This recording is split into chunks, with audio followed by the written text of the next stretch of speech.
I'm your host, Mike Sinclair with Viper RIP, and today we're going to be reviewing the Ghost Meter Pro, which is very similar to the standard Ghost Meter EMF meter. These are made by the same company, and they look almost identical. At a quick glance, you wouldn't even be able to tell the difference between them. Now, generally, when you're dealing with a pro version of a product, it's an upgrade, and it usually costs more money, and that's the case with this meter here, but it's also generally a better device, a better unit, a better whatever the product happens to be when it says it's a pro model. But in this case, not so much. And I'm going to tell you why. First, we're going to take a look at the Ghost Meter EMF meter. Now, this is the first one that came out. It runs about 30 bucks. It's got a volume switch on the side. It's got an analog dial that goes up to 5 milligauss. And it's got a red light on top that lets you know when you get an EMF hit. So it's a very good meter. If you want to learn more about it, you can check out my review. I'll include a link to that in the description. But basically how it works is you have a electromagnetic field or a magnet. It comes close to the meter. It sets it off. Pretty simple, pretty self-explanatory. Now let's take a look at the Ghost Meter Pro. And now, the Ghost Meter Pro.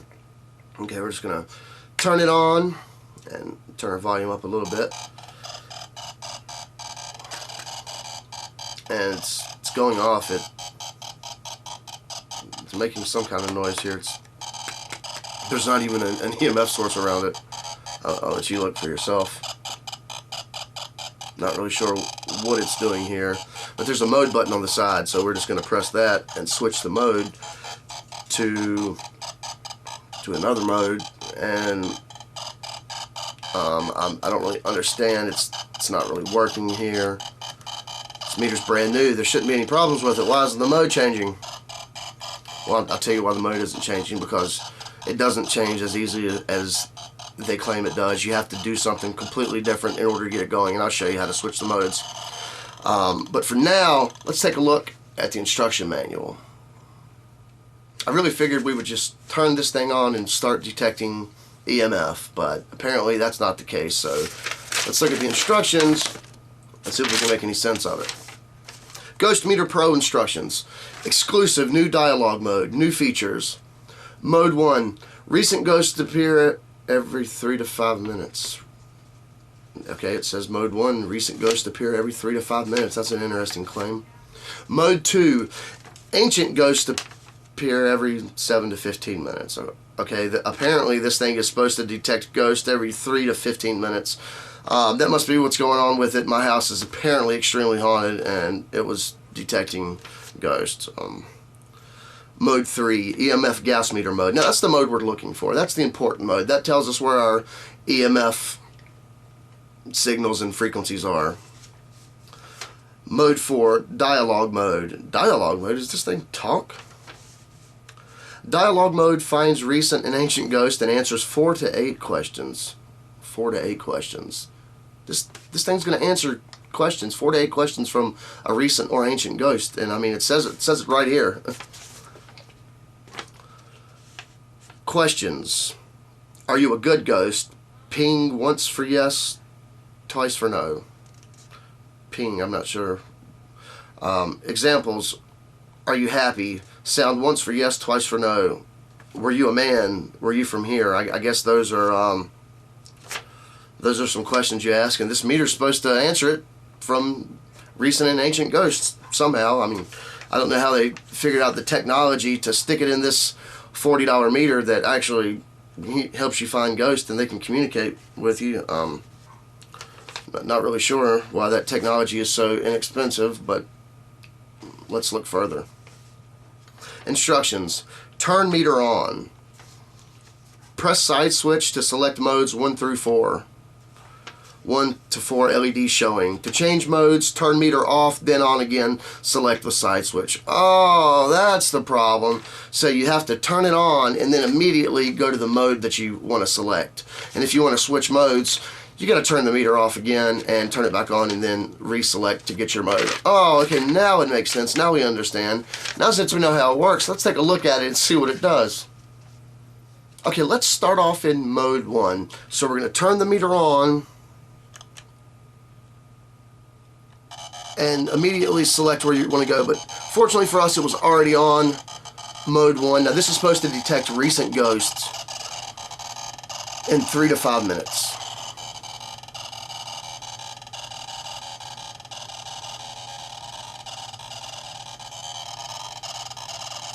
Not sure if it's detecting ghosts. Let's see if it actually registers to EMF.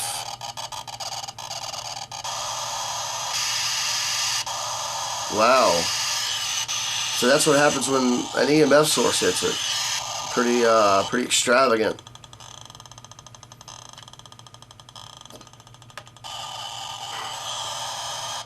So apparently, in mode 1, when it detects an EMF source, it completely goes crazy, and you're apparently detecting recent ghosts. Right. Okay, now let's go to mode 2. We have to first turn it off. We have to turn it on, and then immediately press our mode. Oh, there it is. Sure enough, it worked. We're in mode 2. Now this detects ancient ghosts every 7 to 15 minutes.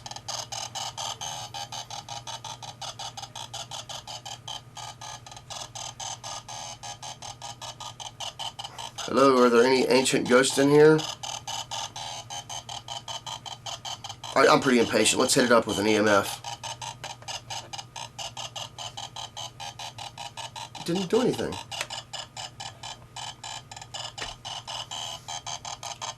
I mean, it's the needle. I mean, it doesn't really make sense. There's no rhyme or reason to this thing. I don't understand what it's doing at all.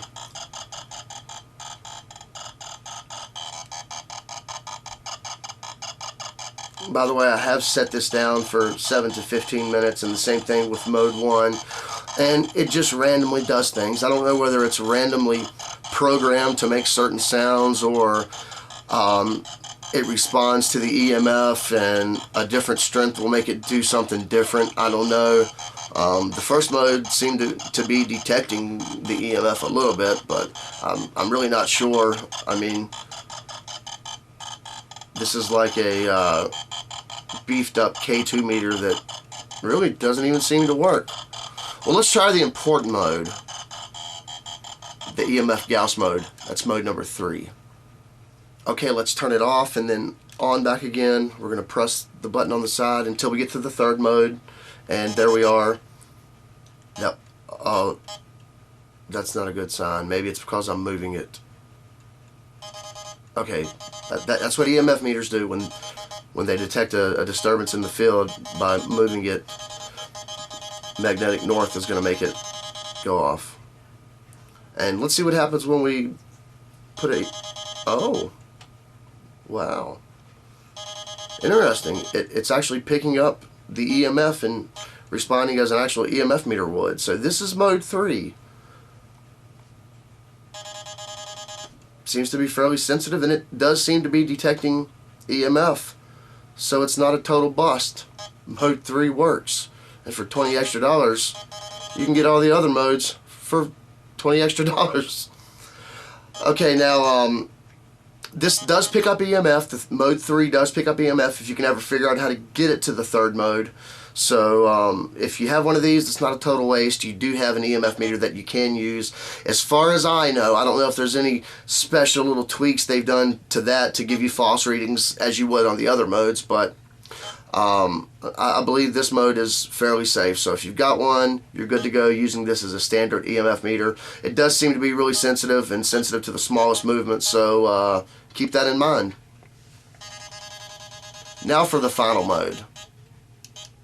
Now this is what I've been waiting for. Mode 4, the dialogue mode. This is where you can actually talk to ghosts and have them set this meter off and answer yes or no questions. It does not get any more awesome than that. Let's turn it on, switch it to mode 4, and let's talk to some ghosts.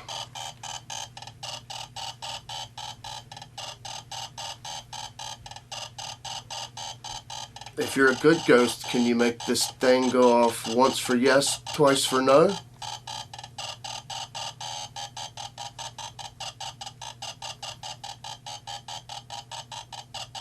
Don't be scared, it's not gonna hurt you.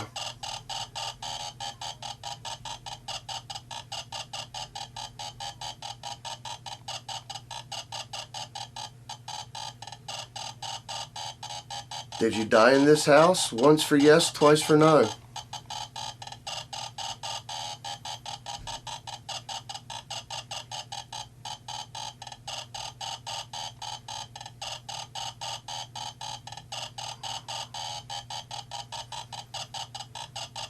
Is this EMF meter a waste of money? Once for yes, twice for no. There you have it. I want to thank you guys for watching our videos. Make sure to check out our website, www.viperparanormal.com. We're going to be updating that really soon. Make sure to thumbs up if you like the video. Don't forget to comment, rate, and be sure to subscribe for more ghost hunting equipment reviews, ghost hunting 101, and pretty much everything ghost hunting.